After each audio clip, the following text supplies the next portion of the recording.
4-0.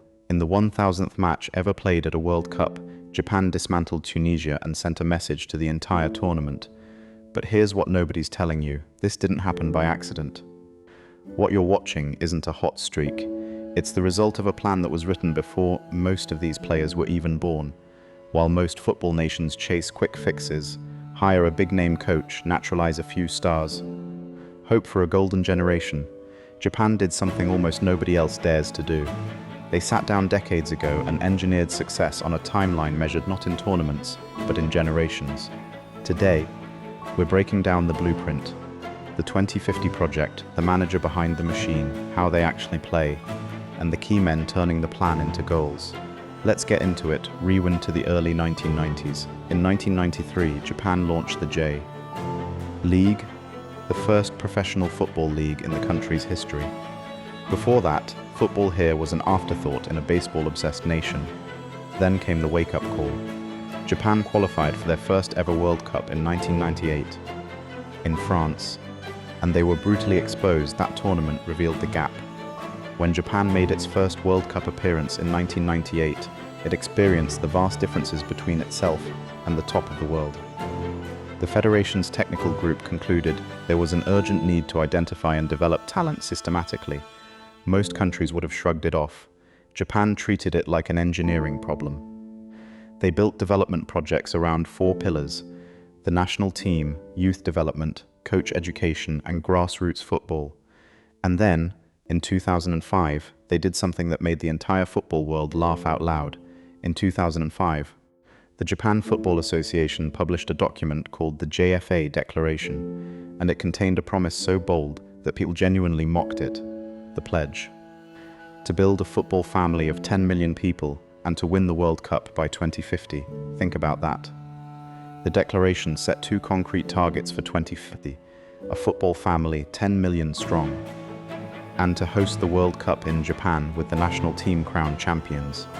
A country that had never even reached a World Cup knockout round was openly declaring it would win the whole thing. But this wasn't a fantasy. It came with infrastructure.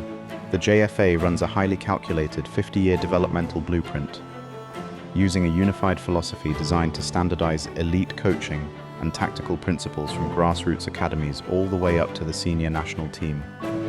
In 2022, they formalized this into a national football philosophy called Japan's Way, with a second version produced in December 2025.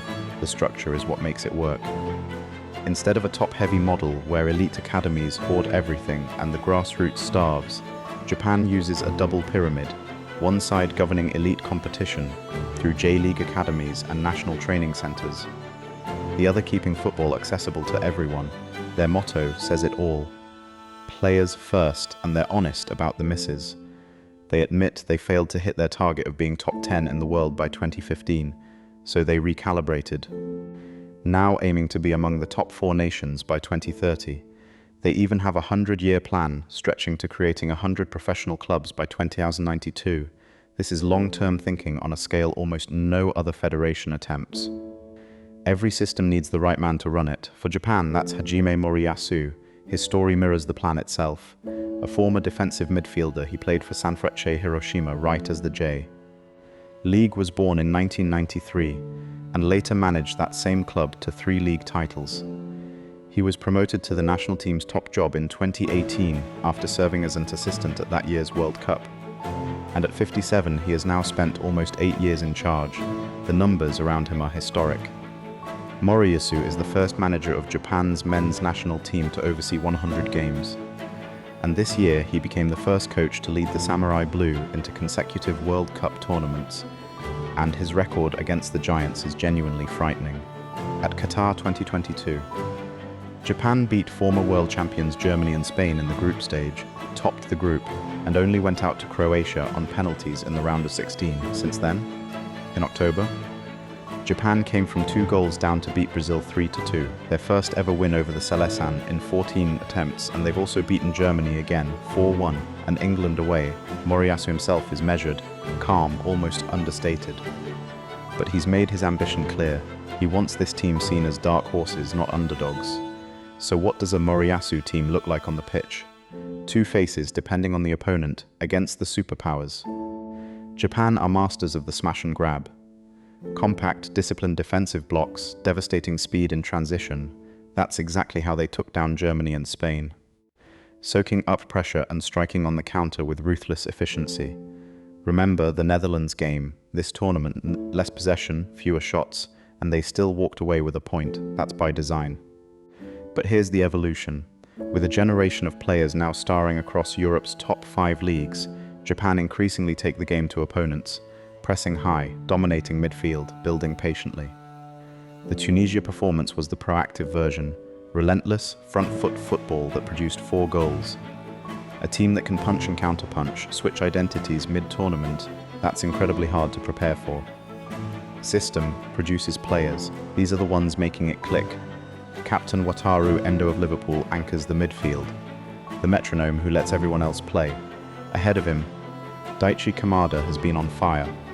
A goal in each of Japan's first 2 matches, arriving late against the Netherlands and early against Tunisia. And the creative spark has been Keito Nakamura, who scored against the Dutch and then engineered the opener against Tunisia. 2 games decisive in both. Up top, Ayase Ueda is finishing everything, a brace against Tunisia to underline it. There's depth too, Ritsu Doan.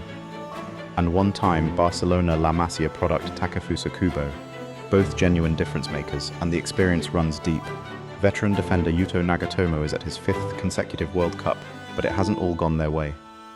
Japan suffered a massive blow for the development when star winger Kaworu Mitoma of Brighton was ruled out with a hamstring injury, arguably their most influential attacker, gone. The fact that they're steamrolling teams without him tells you everything about the depth this system produces. Let's ground this in cold data.